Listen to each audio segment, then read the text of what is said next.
Welcome all to சரிதா சமையல். இன்றைக்கி நம்ம சமையலில் நல்ல குளிர்ச்சியான ஒரு டிஃபன் ரெசிபி தயிர் சேமியா எப்படி பண்ணுறதுன்னு பார்க்கலாம்.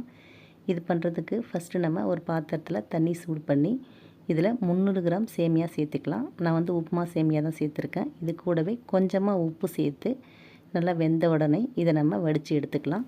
இந்த சேமியா பார்த்திங்கன்னா குயிக்காக வெந்துடும். 2லேருந்து 3 நிமிஷம் வேக வச்சாலே போதும். அவ்வளோதான். இதை நம்ம வடிகட்டி எடுத்தாச்சு.